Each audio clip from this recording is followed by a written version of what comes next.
the Mercury Theater on the air.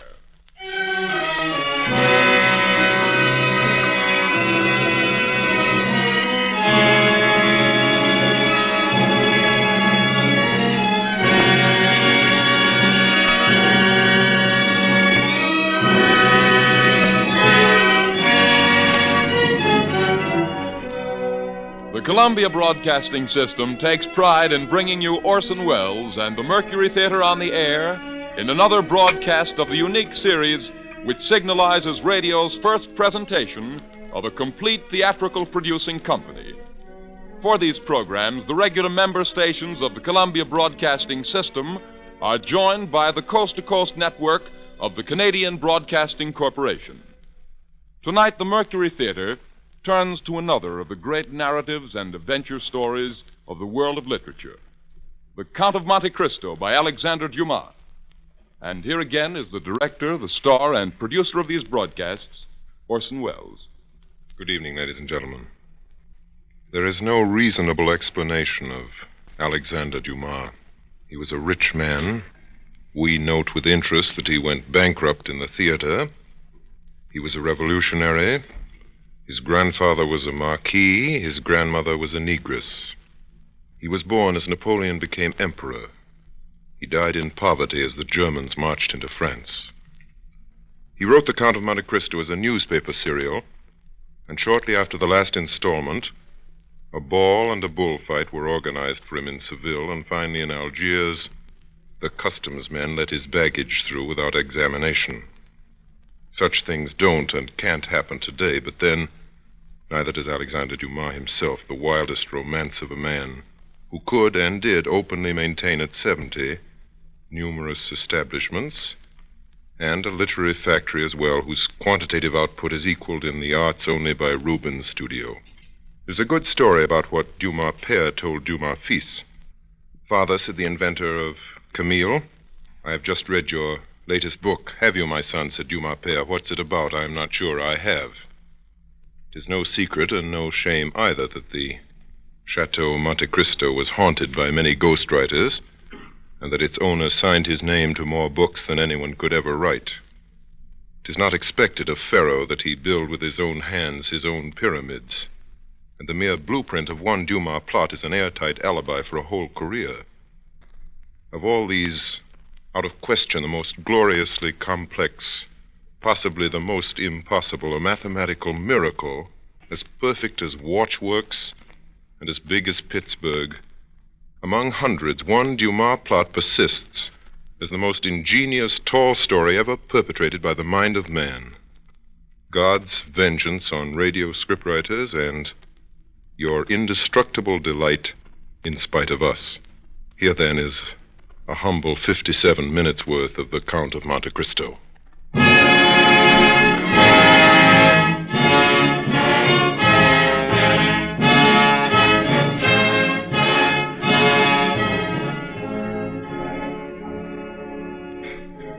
In the year 1815, I, at Montes, was first mate of the Pharaoh, bound for Marseille from Smyrna, Trieste, and Naples. The day we left Naples, the captain was attacked by a fever and died within 3 days. On the 28th day of September, we sighted the coast of France. Some hours later, we rounded the Chateau d'If and entered Marseille harbor. Monsieur Morel, the owner, came aboard. Good day, Monsieur Morel. Good day, Monsieur Danglars. You've heard of the misfortune that's befallen us, Monsieur Morel? Yes, you mean poor Captain Leclerc. He was a brave and an honest man. And a first-rate seaman, grown old between sky and ocean. Well, a man needs not be old, Danglars, to know his business. Edmond Dantes, your mate there, seems to understand his thoroughly. Hey, let go the anchor!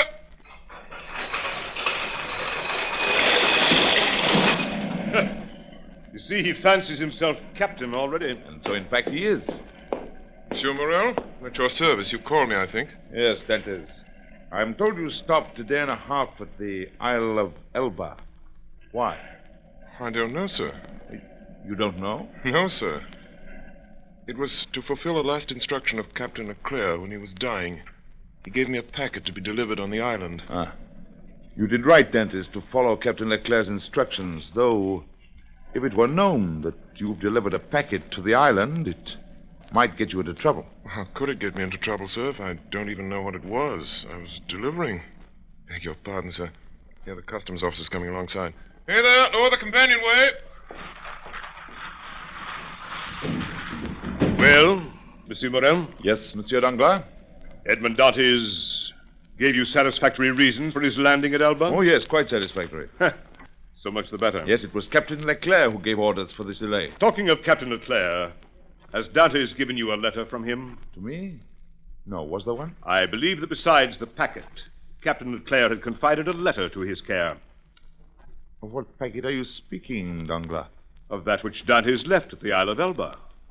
How do you know he had a packet to leave at the Isle of Elba? I was passing close to the door of the captain's cabin, which was partly open. I saw him give the letter and the packet to Dantes. He didn't speak to me of it, but if there was any letter, he'll give it to me. Danglars, you'll report to the office this afternoon with the bills of lading and the stowage plans. Good day. Good day, Monsieur Morel.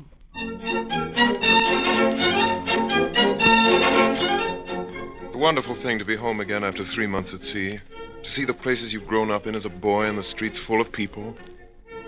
I found my father in the little dark room where he lived on the 4th floor of a house in the Rue du Noyer.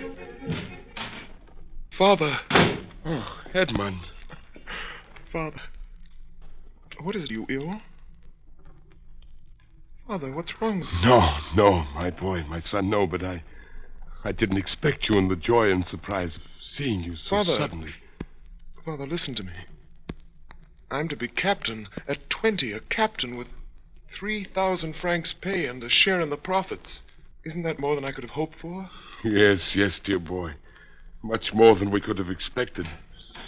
Smart young dog, your son, eh, Dantes? In the doorway stood our neighbor, the tailor, Caderousse. Captain, eh? I know someone below the church of Saint Michel who won't be sorry to hear about this, eh, Dantes? Mercedes? That's who he means, Father. And now that I know your will, with your consent, I'll go to her. Oh, go, dear boy, and heaven bless you in a wife, as it blessed me. In a wife? How fast you go, Father Dantes. She isn't his wife yet, as far as I know. She soon will be. Yes, but you were wise to return when you did, my boy. Well, Caderousse, what do you mean by that? Oh, I don't mean anything in particular. Mercedes is a very fine girl, and fine girls never lack suitors. There's one in particular, cousin of hers, I think he is. Fernand Mondego. I've even heard it What's said... that? Oh, don't worry, my boy. Now that you're captain, who could refuse You you? mean to say that if I were not a captain... I didn't say that, my boy. I didn't say that. No offense meant, my boy. No offense.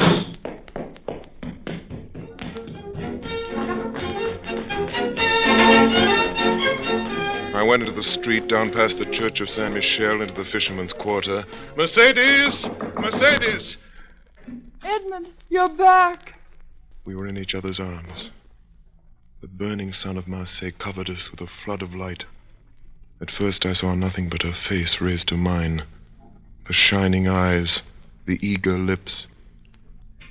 Then suddenly in the room behind us I saw the face of a young man, pale and threatening. And I saw that he had his hand on a knife at his belt. Mercedes, who is this man?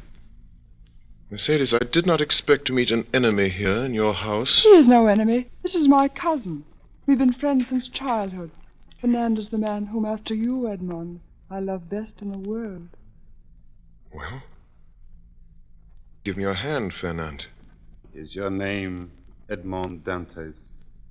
Fernand Mondego came forward. For an instant I saw a look of deadly hatred in his eyes.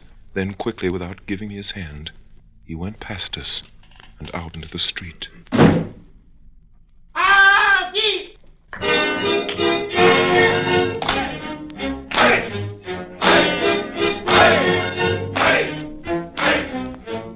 The betrothal feast is a gay affair in the South. Monsieur Morel removed every difficulty. The papers were soon drawn up. The arrangements were simple. Mercedes had no fortune. I had none to settle on her, and the wedding was set for 2. All our friends were there, and the crew of Pharaoh and Mercedes people from among the fishermen.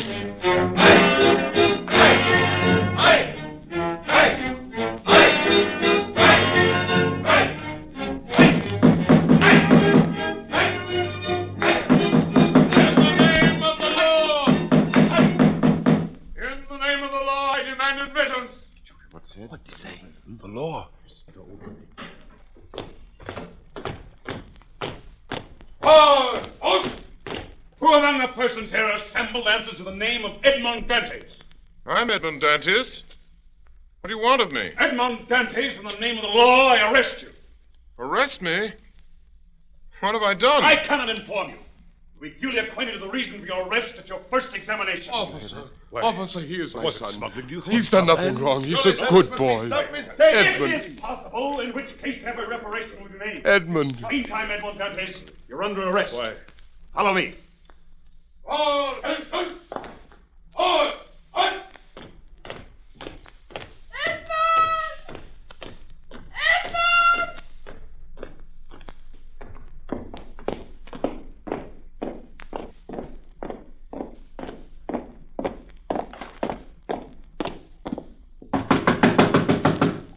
Come in.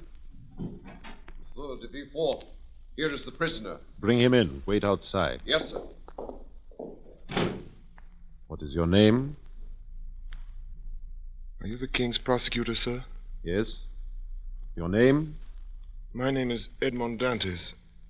Give all the information in your power. Have you served under the usurper, Napoleon? No, sir. It is reported that your political opinions are extreme. My political opinions? Alas, I never had any opinions. I'm hardly 19, sir. What do you make of this, then? It is a letter, Monsieur Dantes. Well, read it. Monsieur, the king's prosecutor is hereby informed by a friend of the throne and religion that one Edmond Dantes, mate of the ship Pharaoh, arrived this morning from Smyrna after having touched at Naples, in the island of Elba. He's been entrusted by the usurper with a letter for the Bonapartist committee in Paris. Proof of this crime will be found on arresting him, for the letter will be found on his person or at his father's, or in his cabin on board the Pharaoh. I'm sorry, sir, I don't understand it. Do you know the writing? No, sir. Whoever did it writes well. Now, have you any enemies? Not that I know of, sir. Now, answer me frankly. Not as a prisoner to a judge, but as one man to another. Is there any truth in this accusation? Well, not at all, sir. I swear by my honor as a sailor. Then I told him my story. I told him how Captain Leclerc on his deathbed had entrusted a packet to me and told me with his dying breath to deliver it to the island of Elba. What did you do then? What should I have done, monsieur? What every man would have done in my place. I sailed for the island of Elba. I delivered the packet and was given in return a letter to be delivered to a man here in Marseille. I did it because it was what my captain had told me to do. I landed here yesterday. That is all, sir. I see. Well, that sounds like the truth. Now, give up this letter you have brought from Elba. Give us your word that you will appear if you're called, and go back to your friends. I'm free then, sir? Yes. But first, give me this letter. Here you are, sir. Very well. By the way, to whom were you to deliver this letter? To Francois Noirtier of this city. Francois Noirtier? Yes, sir. Why, do you know this man? A faithful servant of the king does not know conspirators. Have you shown this letter to anyone? To no one, sir, on my honor. Nobody knows that you are the bearer of a letter from the Isle of Elba addressed to Francois Noirtier? Nobody, sir, except the person who gave it to me. Why, sir? What's the matter? What's the matter, sir? You give me your word of honor that you're ignorant of the contents of this letter? My word of honor, sir, but what's the matter? You're ill, sir. Shall I call for help? No, stay where you are. It is for me to give orders here, not you. I'm sorry. I am no longer able, as I had hoped, to restore you to liberty. Before doing so, there are formalities to be gone through. I'll try to make them as short as possible. The principal charge against you, as you know, is this letter. And you see what I do with it. You see, I destroy it. Oh, Monsieur de Villefort. Your goodness itself. Now then, do you trust me? Order me, sir, and I'll obey. Listen, this is not an order, but advice that I give you. Yes, monsieur. I shall keep you until this evening here in the Palais de Justice. Yes, sir. Should anyone else question you, don't breathe a word of this letter. I promise. You see, the letter is destroyed. You and I alone know of its existence. So if they question you about it, deny all knowledge of it. Oh, I will, sir. It was the only letter you had. It was. Swear it. I swear. Did you ring, monsieur? A guard entered. Villefort whispered something in his ear, to which he replied by a motion of his head. Follow this man, Monsieur Dantes. He has his orders.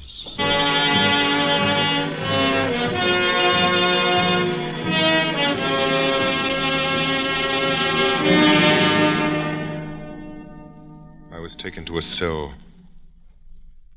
Presently it grew dark. Hours later, I heard steps coming along the corridor. By the torches they carried, I saw the glittering sabers and carbines of 4 gendarmes. Edmond Dantes? Have you come to fetch me? Yes. By the orders of the king's prosecutor? I believe so. Come with us.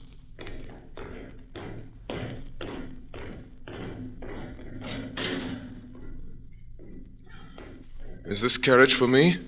It is for you. Get in.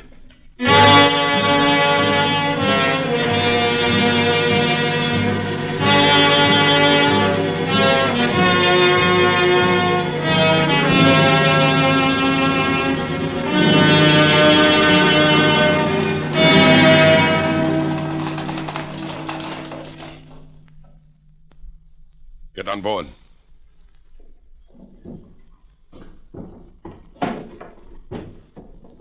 Heave off there!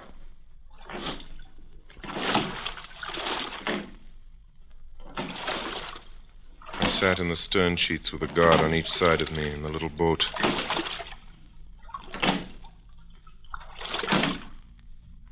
Hey there! King's business! Lower the chain!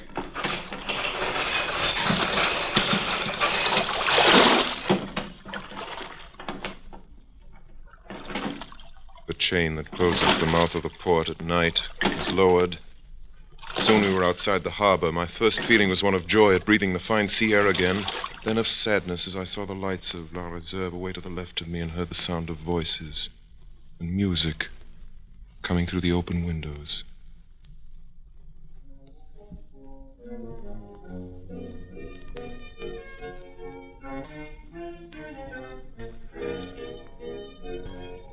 Now we had passed the Tête de Mort. We were in front of the lighthouse. We were about to double the battery. Where are you taking me? You'll soon know. But I want to know... We are forbidden to give you any information.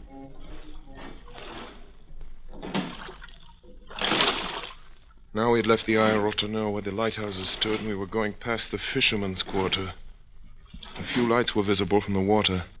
If I cried out, perhaps Mercedes might hear me. I remained silent, my eyes fixed on the lights. The boat went on, and presently a rising ground hid the lights. Then I saw that we were out to sea.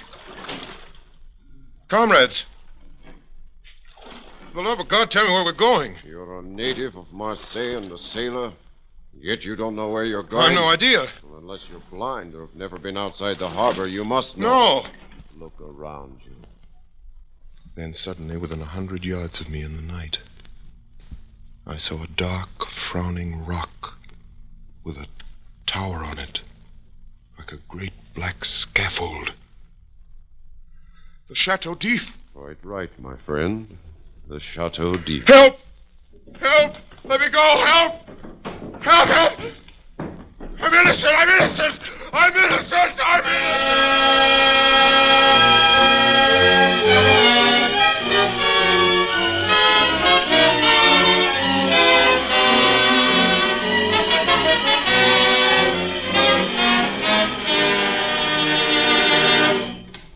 Dantes!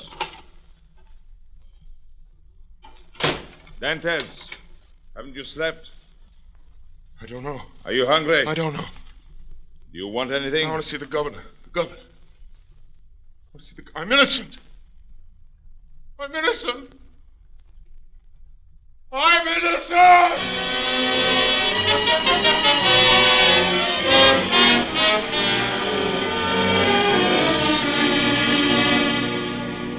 Another day. Another eternity. I threw out my food onto the floor. I walked round and round the narrow cell like a wild beast in its cage. I tore up the straw of my mattress. Dantes! Well, Are you reasonable today? I want to see the governor. I've told you that's impossible. Why is it impossible? It's not allowed. I want to see the governor. Take my advice, my friend. Don't brood over what's impossible. You'll go out of your head. You think so? We had an instance of it here in this cell. The priest who was here before you. He kept offering the governor 1,000,000 francs for his freedom.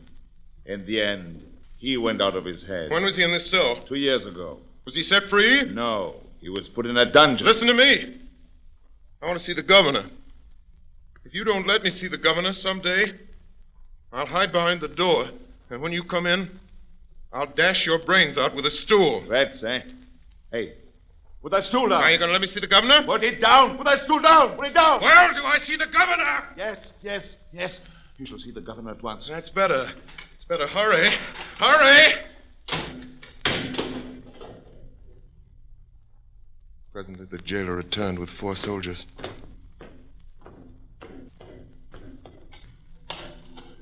By the governor's orders, take the prisoner to the floor below. The dungeon, then? That's right. We put madmen with madmen. You don't understand it. I tell you I'm innocent.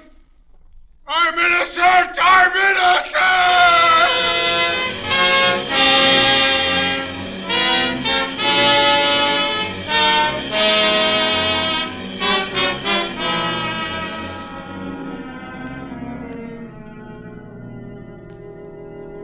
Months went by underground, foul, humid, and dark. Every day, twice a day, morning and evening, the jailer came to my cell and put down the vile food and went away without speaking to me. My hair and nails had grown long, and my skin was white as a leper's. I'd been proud the first months. Now I began to beg. I begged to be moved from this dungeon to another. I begged to be allowed to walk about. I begged for books. Nothing was granted. I spoke to the jailer when he brought me my food. He rarely answered me. But to speak to a man, even though mute, was something.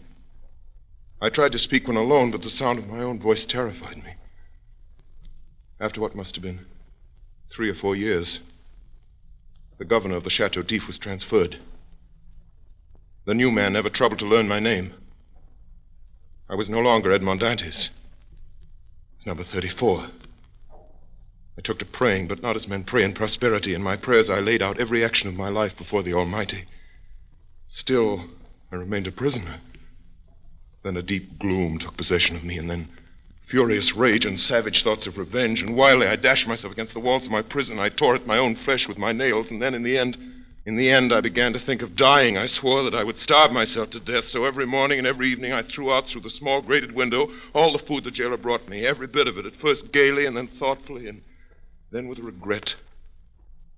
I held the plate in my hand for an hour at a time, gazing at the morsel of bad meat, of tainted fish, of black and moldy bread. Then I remembered my oath and threw the dish away. One day, I found I had not sufficient force to throw my supper out of the window. The next morning, I could hardly see or hear. I knew I was dying. The day went by. I felt a sort of stupor creeping over me. The gnawing pain at my stomach had ceased. My thirst had abated. When I closed my eyes, I saw myriads of lights dancing before them. I was on the edge of that mysterious country called death.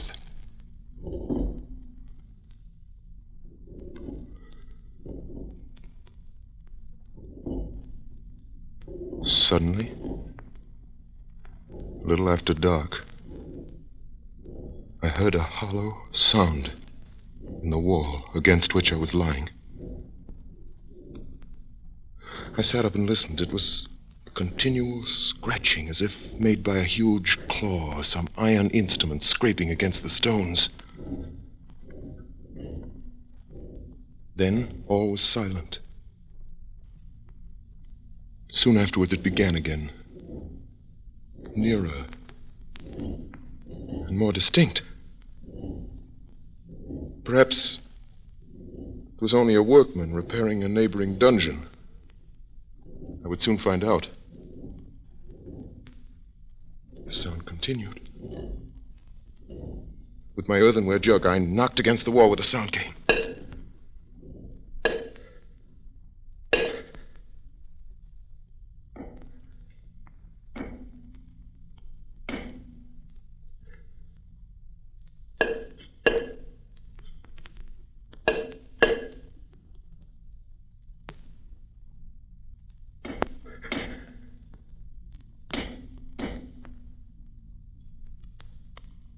Then, the sound stopped. The night passed in complete silence. I never closed my eyes. 3 days passed. 3 long days. And never a sound. At last, on the 4th evening, whoever it was quite close to me now. I wanted desperately to help him. But I had nothing, no knife or sharp instrument. I smashed my earthenware jug. That night I moved my bed out from the wall and started to scrape the plaster with a piece from my broken jug. Soon the fragments of plaster began to fall away. In 3 days I uncovered a large stone. The next day about noon the stone began to move. Oh, my God, don't fail me now. My God. God in this place. Speak again. In the name of heaven. Speak. Who are you?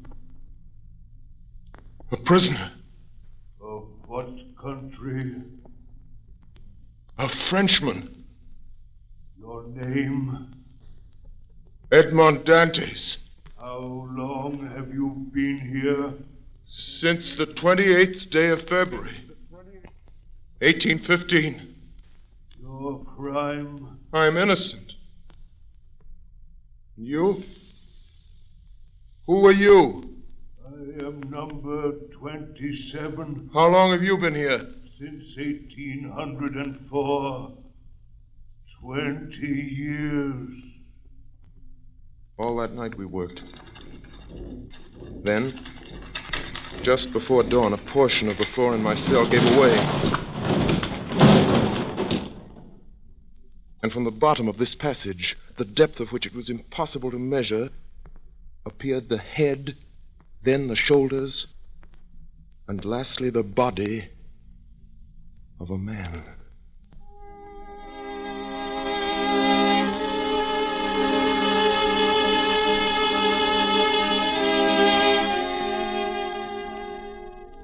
To this man, I owe all that I possess, all that I know, all that I've become.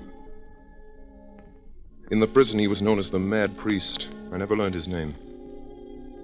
For 8 years, we saw each other every day, using the tunnel he had dug through the solid rock, concealing the mouth of the passage with stones carefully fitted in place. By the sundial he had traced on the wall of his cell, we knew the hours of the guard's visit. The rest of the day we were together. He had been a great scholar in his day, and all that he knew, he taught me with infinite loving patience, day after day, year after year. Then, one morning when I went down, I found him standing in the middle of his cell, pale as death. Quick, Dantes, quick. Listen to what I have to say. What is it, Father? Tell me, I beseech you, what's the matter? I am dying. Help me to my bed. See, half my body is paralyzed already. Here, Father. Thank you, my son. Now listen to me. All is over with me. This night or tomorrow, I shall be dead. But, Father... I know the illness. There is no hope. And I shall never leave this place now. Before I die, there's something I want to give you. In his hand, he held a morsel of paper tightly rolled together. A half-burned paper on which were some lines of Gothic character, traced with a peculiar kind of ink. This paper, my child, is my treasure. From this day forth, it belongs to you. Your treasure? Oh, yes. I know what's passing through your mind at this moment. Even now, you, like all the others... But be assured, my child, I am not mad. This treasure exists. Read what it says. This treasure, which may amount to declared April 14. You see? I see nothing but broken lines and unconnected words, Father. Yes, to you who read them for the first time. But to me, who have grown pale over them by many nights' study, who have reconstructed every phrase, completed every thought. Have you ever heard of the great Spada treasure? I've heard sailors talk of it, yes. For 10 years, I worked for the House of Spada. That paper you have in your hand is what is left of the will of Cardinal Spada, murdered by Roderick Borgia. Now, take this and put the two pieces together and read. 25th day of April, 1498, being invited to dine by His Holiness Alexander VI, and fearing for my life, I declare to my nephew, Guido Spada, my sole heir, that I have buried in a place he knows, in the caves of the island of Monte Cristo, all I possessed of ingots, gold, money, jewels, and diamonds, which treasure may amount to nearly 2 million of Roman crowns, which you will find in the farthest angle of the island cave. And this treasure I bequeath and leave entire to him as my sole heir, Rodrigo Spada. 10 million crowns. Yes, 100 million francs of our money. Think of the good a man could do in the world with 100 million francs. Yes. And now I am dying. With my dying breath, I leave this treasure to you. Pray God you'll be more fortunate than I. But I have no right to it, sir. You are my son, Dantes. You are the child that God sent to console me in my captivity.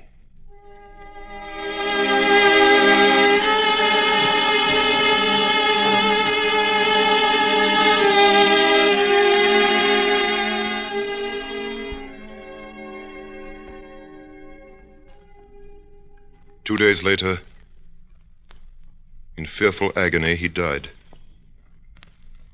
I closed his eyes and laid him out to rest as well as I could. That night, the governor of the prison came down to look at the body.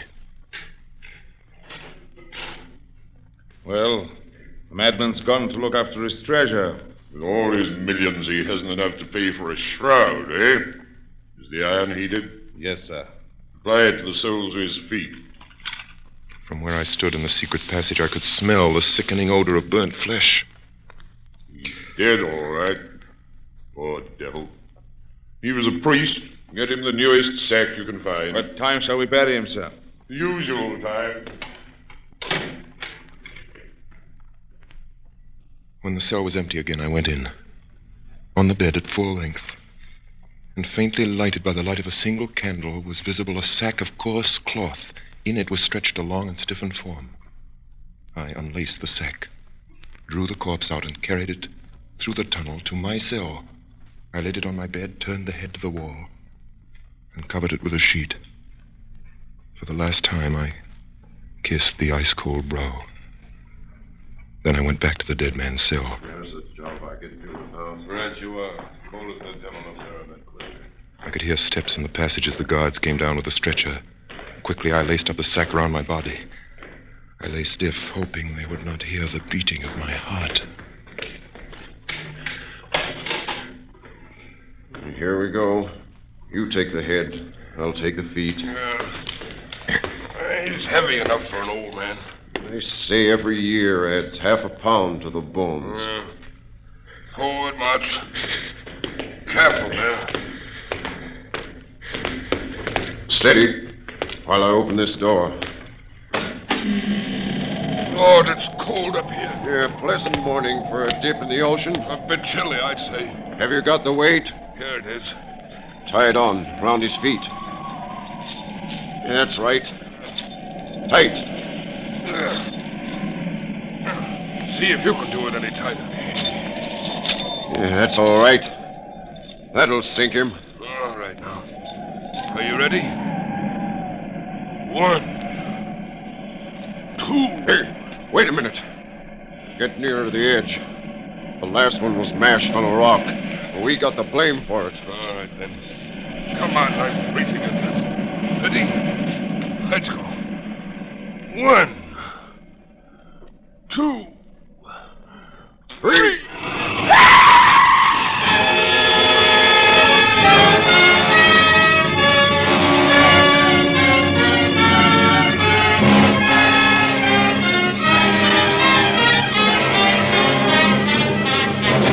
You are listening to the CBS presentation of Orson Welles and the Mercury Theater on the Air in Alexander Dumas' Count of Monte Cristo. The performance will continue in just a moment. This is the Columbia Broadcasting System. We continue now with the Count of Monte Cristo, starring Orson Welles with the Mercury Theater on the Air. In September 1834, there arrived in Marseille a man of about 38 or 40, of a pallor that was almost livid. He gave the impression of a man who had been enclosed for a long time in a tomb. Soon after landing, he inquired for a man by the name of Dantes. And hearing that he'd been dead for the past 14 years, he asked for a tailor called Caderousse. Are you Gaspard Caderousse? I am. Let's go inside, my friend. I have to talk to you. Well, what is it? Monsieur Caderousse, in the year 1814 or 15, did you know a young sailor by the name of Dantes? Dantes? Yes. Why do you ask? Is he alive? No, he died in prison. Died, eh? What did he die of? What do young, strong men usually die of in prison? He died of sorrow and a broken heart. And before he died, he begged me to clear his name. He gave me the names of the people here in Marseille who had been his friends. There are 3, he said, besides my father and the girl I was betrothed to. One of them is Caderousse. He said that? The second is Danglars. Danglars? The third is Fernand Mondego. Mondego? You know these men? Know them? Where in heaven's name have you been, my friend? There isn't a man in France who doesn't know them. Danglars is a millionaire. Has a banking house of his own. Baron Danglars, he calls himself now. And Mondego's a count and a cabinet minister and an officer of the Legion of Honor, with a house in Paris a block wide. I could tell you something about these 2. Not that it'll do much good now that he's dead. Who? That young fellow you were talking about, Dantes. I've a good mind to tell you anyway. Do you know who sent Edmond Dantes to prison? Well, I do. It was 2 men who were jealous of him. One for love and one for ambition. And do you know who they were? I'll tell you. Mondego and Danglars. I thought they were his friends. That's what he thought. What did they do? They denounced him to the police as a traitor. And was he a traitor? No more than you or I. Which of the 2 denounced him? Both, monsieur. It was Danglars who wrote the letter, and Mondego who put it in the post. When was this letter written? At La Réserve, the night before the wedding. How do you know? Were you there? I was at the next table. They thought I was too drunk to hear. I see. How about this girl Dantes was betrothed to? Mercedes? Yes. Yes, that's her name. What happened to her? Well, sir, that's a sad story. When Dantes was arrested, she was nearly mad with grief. Pitiful it was. 6 months went by and there was no news of him. And every day there was her mother telling her he was dead and telling her to marry Mondego. She came to see old Dantes. Edmond is dead, he said to her. If he weren't, he would have returned to us. Then the old man died, and that left her quite alone. Still she waited, and still no word from him. Then, in the end, after a year, she married Mondego. And now she's one of the greatest ladies in Paris. A year? She waited a year. What did you say? Nothing. Nothing. You say Edmond Dantes' father died. Yes. soon after his son disappeared. What did he die of? If you ask me, he died of starvation. Starvation? The doctor had another name for it, but I know better. He locked himself up in his room and died of starvation.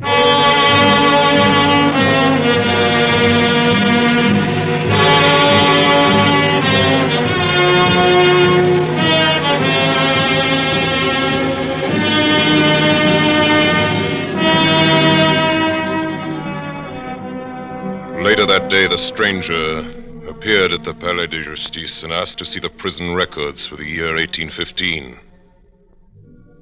He obtained permission to go through the case of a certain Edmond Dantes, imprisoned that year and subsequently reported as dead. He found everything arranged in due order: the denunciation, examination, and the magistrate's marginal notes. He read the examination and noted with surprise that the name of Francois Noirtier, to whom the fatal letter had been addressed, never once appeared in it. There was a notation in the margin which read as follows: Edmond Dantes, an inveterate criminal, to be kept in complete solitary confinement, and to be strictly watched and guarded. It was signed de Villefort. Below, in another hand, was written, prisoner killed while attempting to escape. That night, the stranger left Marseille, going north.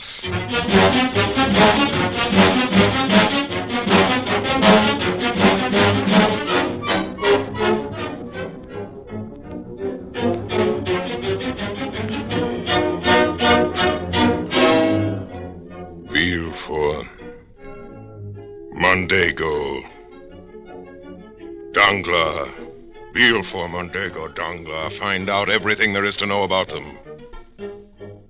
Every move they've made. Every word they've said. Every line they've written. Yes, sir. Find out about their homes, their wives, their children, their friends. Yes, sir.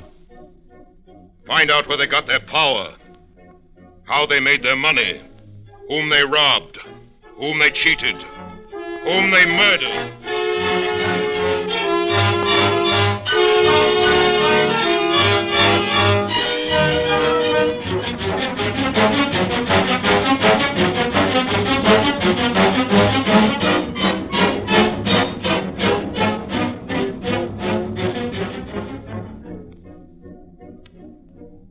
One day in November, Baron Danglars, head of the banking house of that name, received a visit from a new client. Monsieur le Baron Danglars. I have the honor of addressing the Count of Monte Cristo. You have, sir. Have you been in Paris long, sir? Since this morning. I have a letter here, sir, from the firm of Thompson and French in Rome. A letter of credit in your name. Good. And I take it that beginning today my checks will be duly honored by your house. In this letter, sir, there is one thing not quite clear. Indeed. According to this letter, the Count of Monte Cristo is to have unlimited credit on our house. And what is there in that simple fact that requires explanation? Merely the term unlimited. Are you suggesting that Thompson and French are not looked upon as solvent bankers? No. It was not their solvency that I spoke of. I see. But the word unlimited in financial affairs is so extremely vague a term. To me, Baron, the word means exactly what it says. It means without limitation. I assure you, sir, that up to the amount of $1 million... I beg your pardon. I said that should you be hard-pressed, were you even to require $1 million $1 francs... million? My dear sir, for a trifle like that, I assure you I should never trouble to open an account. 1 million francs. Excuse my smiling when you speak of a sum that I am in the habit of carrying in my pocketbook. I admit I am hardly If you would prefer not to handle this account, Baron Danglars, I have letters similar to yours addressed to Baring of London and Rothschild of the city. You'd have no scruples in declining. I assure you I never entertained... No. No, you merely wished to be convinced that your stockholders ran no risk, nothing more. Very sound, Baron Danglars. I understand they include some of the greatest names in France. Am I right? The Duc de Mondego? The Baron de Villefort? It is not generally known that these gentlemen... Of course. Now we understand one another. I should like to draw tomorrow the sum of, shall we say, 6 million francs, half gold, half notes. 6 million francs? As you say, sir. If I should require more, I shall let you know. Oh, by the way, Baron Danglars, buy for me tomorrow 10,000 shares of Austrian Commonwealth. You have some information, sir, about this stock? You will find, sir, that I never gamble, except in certainties.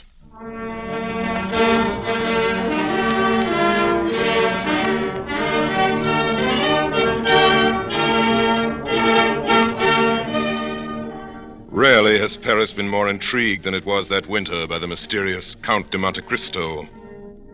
Of his title, nothing was known, save that he derived it from a small, uninhabited island off the coast of Corsica.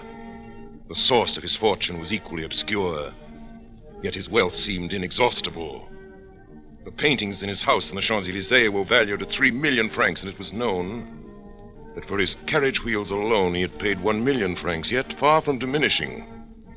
By the middle of December, successful speculation had increased his deposit at Danglars' bank from 4 to nearly 6 million francs. At the end of December, a ball was given by the Count and Countess de Mondego.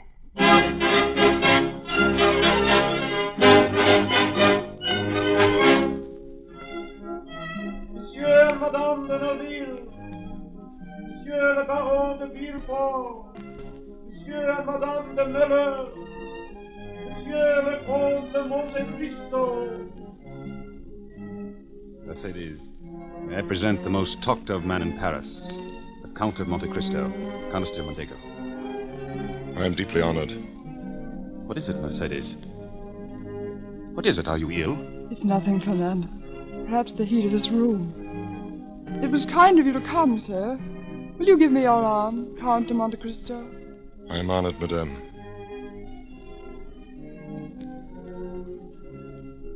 Is it true, Count, what everyone is saying about you in Paris? That you've seen so much, traveled so far, and suffered so deeply? I have suffered deeply, madame. But now you are happy? No doubt, since no one hears me complain. And your present happiness, has it softened your heart? My present happiness does not equal my past misery. Are you not married? I married? No, madame. You are alone, then? I am alone. You have no sister, no father? I have none. How can you exist thus, without anyone to hold you to life? Madame, long ago, I loved a girl. I was on the point of marrying her, madame, when we were separated. I thought she loved me well enough to wait for me, and even to remain faithful to my grave. When I returned, she was married. Perhaps my heart was weaker than that of most, and I suffered more than they would have in my place.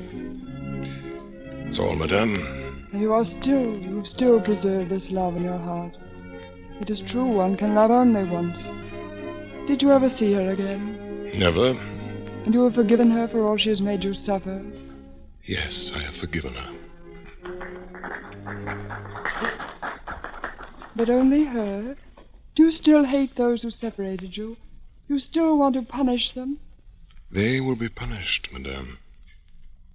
But it is not I who will punish them. It is their own past.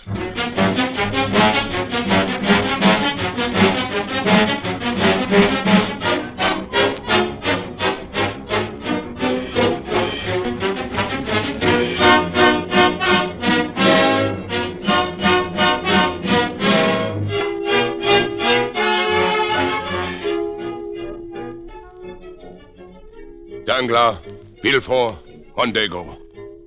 What have you found out about these men? Danglars. Danglars, native of Marseille. Banker, 3 times bankrupt. Convicted of using charity funds. Yes. Recently suspected of plunging heavily with borrowed funds. Villefort, native of Marseille. Formerly king's agent in that city, where he acted as Bonaparte's spy under the name of Francois Noirtier. Known to accept bribes. At present prosecutor general at King's Court. Said to speculate heavily with Danglars' bank. Mondego. Mondego, native of Marseille. Dismissed from naval service for theft. Tried for murder, 1816. Deserted French army, 1824. 1828, betrayed Ali Pasha to Turks for 2 million piastres. Believed involved heavy losses Danglars Bank.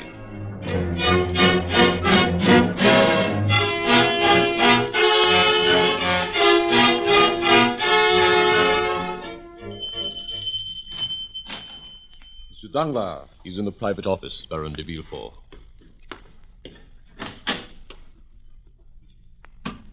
Good morning, Villefort. Hello, Mondego. You're late, Villefort. What is it, Danglars? You sent for me in court. I hope it's something good this time. We need it. Just arrived, a private message to the Count of Monte Cristo from Thompson and French, Rome. They've never been wrong yet. Did he know you intercept his messages, Danglars? Who cares? What does it say? Read it. Secret treaty signed tonight. Anglo-Italian due sharp rise. Buy all available shares, Thompson and French. Well? We are going to buy. Danglars, I'm worried. Everything you've touched has gone wrong lately. Those Belgian bonds, we lost $500,000 on them. Whose fault was that? On whose information? Can I have a Danglars if the government changes its mind? Gentlemen. Our situation is desperate. We've got to plunge. Things have been going badly lately. We have no choice. If it weren't for Monte Cristo's deposits, we'd have been bankrupt 3 weeks ago.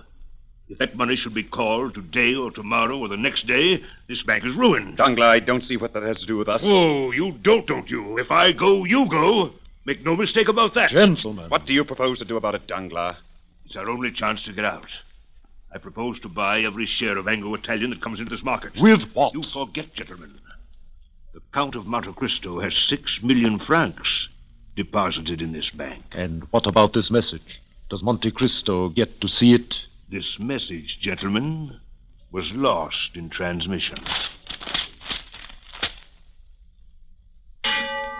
300 shares of Anglo-Italian. 102. 104. Gold. 200 Anglo-Italian. 105. 110. Gold. 500 Anglo-Italian. 110. 115. 117. 125. Gold. 300 shares of Anglo-Italian. 130. 125. 300 shares at 150. 100 shares of Anglo-Italian. 160. 175. Well? 62,000 shares. How much profit does that show? So far, $750,000. And it's only a beginning. Who was selling? I don't know. I couldn't find out. Come in. Well, what is it? The Count of Monte Cristo to see you, sir. Tell him I'm not... Good afternoon, gentlemen. I hope I don't intrude. Danglars, de Villefort, Mondego. How fortunate. Gentlemen, I'm here to say goodbye. Goodbye? I have decided to leave Paris for a while. Perhaps forever. Before I go, there are certain things I have left to do. Monsieur Danglars, I am in need of money for my journey. My credit on your books as of tonight is 6 million francs. Less about 1 million to cover certain stocks I sold short today. Here is a check for 5 million francs made out to cash. My carriage is outside. I'll take half in notes, half in gold. But surely... I beg your pardon? Surely, sir, such a very large sum. If you could conveniently wait for this money for 24 or for the most, 48 I told you, Baron Danglars, I'm leaving Paris tonight. Oh, by the way, Baron, you may be interested to learn. Less than an hour ago, Anglo-Italian went into liquidation. At this moment, that stock is worth less than the paper on which it's printed. But the message from Thompson and French... That message was sent on my instructions 3 days ago. You see, gentlemen, I own Thompson and French. It is not true that the treaty... As far as I know, Mondego, there never was any question of a treaty. But it means... It means that you 3 gentlemen are ruined. It means that you, Danglars, have robbed the poor and the helpless for the last time. I'll prosecute you for this. I'll issue a warrant for your arrest. I don't think you will, Baron de Villefort. In the first place, that message was addressed to me. In the second place, since noon today, there has been in the hands of the Minister of Justice a complete record of the career of Francois Noirtier, Baron de Villefort, spy, thief, forger, informer, what are you? Perjurer. Who am I? Still you do not know? I know you very well, Fernand Mondego. And tomorrow all Paris will know you for what you are. Deserter, traitor, murderer. Who are you? What have we done to you? You condemned me to a slow, horrible death. You killed my father. You deprived me of love, of freedom, of happiness. Stop! In God's name, who are you? I am the specter of a wretch you buried in the dungeons of the Chateau d'If. You guess it now, do you not? Or rather, you remember it. For notwithstanding all my sorrows and my tortures, I show you now a face which has the happiness of revenge, and which is young again. A face you must often have seen in your dreams since your marriage, Mondego, with Mercedes, my betrothed. Yes, Mondego. I am Edmond Dantes.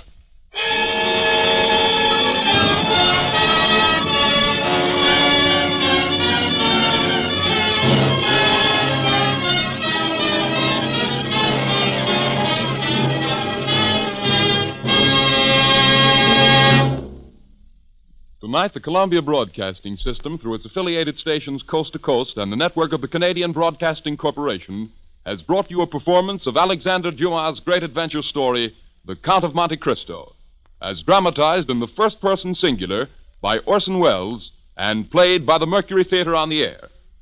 In the cast this evening, Ray Collins as the Abbé Faria, George Coulouris as Monsieur Morel, Edgar Barrier as de Villefort, Eustace Wyatt as Caderousse, Paul Stewart as Old Dantes, Sidney Smith as Fernand Mondego, Richard Wilson as the officer, William Allen as a merchant, Anna Stafford as Mercedes, and Orson Welles as Edmond Dantes, the Count of Monte Cristo. The orchestra was directed by Alexander Semler, and Davidson Taylor supervised the production for CBS. Dan Seymour speaking.